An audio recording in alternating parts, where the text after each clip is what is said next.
Selamat datang di Pojok Santai.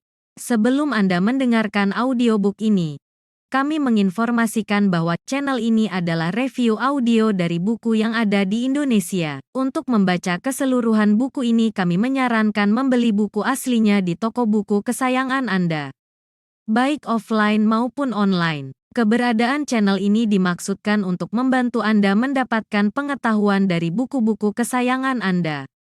Jangan lupa untuk subscribe, like, dan komen.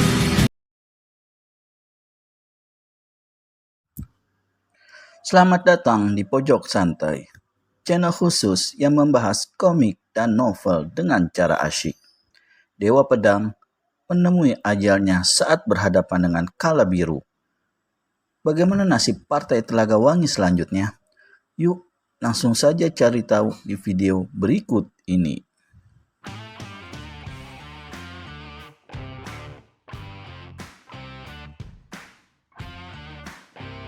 Dua anggota partai segera hendak melompat ke dalam telaga, tapi terhalang oleh bentakan Kala Merah.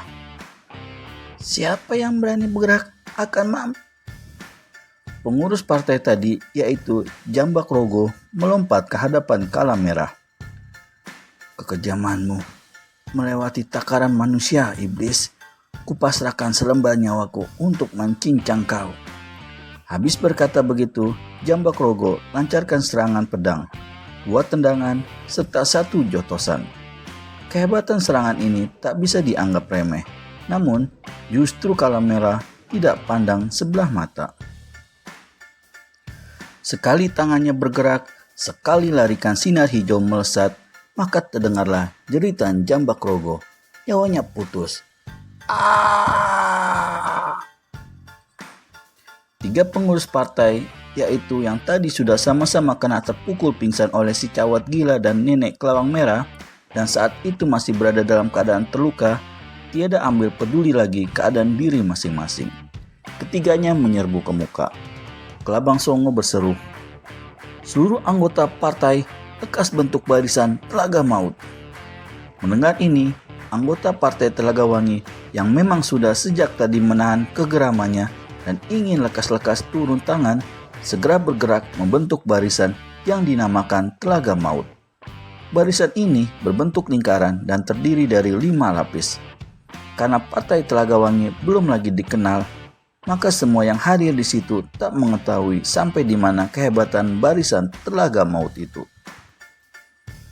Di samping itu, sebagian besar dari para tamu tidak lagi memperdulikan apa yang terjadi dan bakal terjadi di atas panggung. Dalam kekacauan balauan di atas panggung itu, mereka mencari kesempatan untuk meninggalkan tempat itu. Namun, begitu mereka berdiri dan bergerak, terdengarlah bentakan Kala Hitam. "Berani meninggalkan tempat ini, berani mam." Orang-orang yang hendak berlalu itu tertegun seketika. Tapi sekelompok di antaranya tiba-tiba berhamburan dan kabur. Kala Hitam dan Kala Merah yang berada di ujung panggung dan paling dekat dengan orang-orang itu membentak nyaring. "Mam!"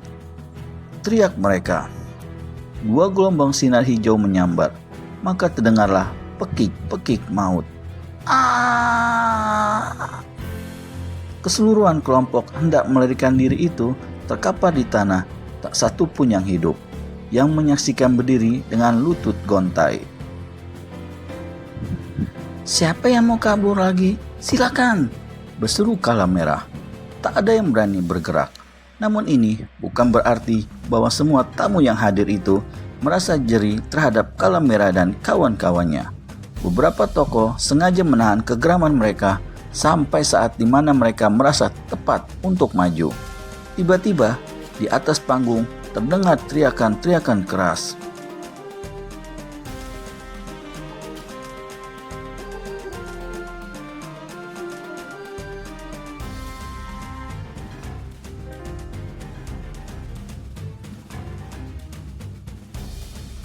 Ternyata barisan Telaga Maut sudah mulai bergerak. Lingkaran sinar putih kelihatan bergulung-gulung mengurung keempat gadis bermuka tengkorak itu dengan sangat dahsyatnya. Keempatnya mula-mula sama menganggap remeh barisan itu. Sekali mereka menggerakkan tangan, maka mam lah semua pengurus itu, pikir mereka. Namun ketika mereka terdesak hebat dan hendak melancarkan serangan kala hijau, segera mereka ketahui bahwa dikurung demikian rupa tak mungkin bagi mereka untuk mengangkat tangan tinggi-tinggi dan menghantamkannya ke muka. Keempatnya kaget dan hanya ketinggian ilmu mengentengi tubuh mereka sajalah yang dapat menyelamatkan mereka dari arus pedang yang dahsyat laksana gelombang melanda karang itu. Meskipun dapat bertahan, namun lama-lama keempatnya merasa khawatir juga. Keempatnya diam-diam mencari siasat, dan begitu mereka berhasil mengetahui kelemahan barisan Telaga Maut, maka dengan cepat keempatnya melancarkan serangan terpusat pada 2 orang anggota barisan. 2 pekikan terdengar merobek langit. Ah! 2 sosok tubuh anggota barisan Telaga Maut mencelat ke udara, jatuh di atas tanah tanpa nyawa. Dengan demikian, maka bobollah kehebatan barisan yang sangat diandalkan oleh Partai Telaga Wangi itu. Sekelompok demi sekelompok mereka terguling tanpa nyawa. Pada saat Kala Merah dan kawan-kawannya terkurung rapat oleh barisan Telaga Maut, maka sebagian besar dari para tamu yang merasa tidak aman dan tak punya harapan bila melakukan perlawanan terhadap Kala Merah serta kawan-kawannya segera meninggalkan tempat itu. Namun tokoh-tokoh utama lainnya tetap duduk di tempat mereka, terutama tokoh-tokoh silat kalangan putih yang bersahabat baik dengan Dewa Pedang almarhum. Kini di atas panggung kelihatan pemandangan yang betul-betul mengerikan. Puluhan tubuh manusia terkapar tanpa nyawa.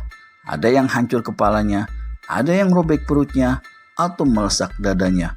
Tapi yang paling banyak ialah yang mati akibat kala hijau beracun yang dilepas oleh keempat gadis bermuka tengkorak yang haus jiwa manusia itu.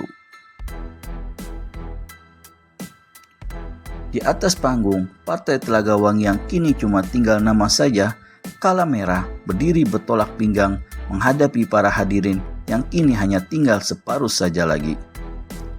Mana yang lain-lainnya? Tanya Kala Merah membentak. Sepasang matanya membeliak. Tapi tak ada satu pun dari yang hadir yang memberikan jawaban. Kala Merah menyapu mereka dengan pandangannya yang tajam. Melihat kepada sikap orang-orang itu dan melihat bagaimana mereka masih punya nyali untuk mendiamkan pertanyaannya, Kala Merah maklum bahwa orang-orang itu tentulah tokoh-tokoh silat berkepandaian tinggi. Namun ini tidak mengejutkan hatinya. Malah sebaliknya, Kala Merah menjadi gembira dapat berhadapan dengan tokoh-tokoh kawakan dunia persilatan itu. Kerbau dogol, apa kalian tidak punya mulut?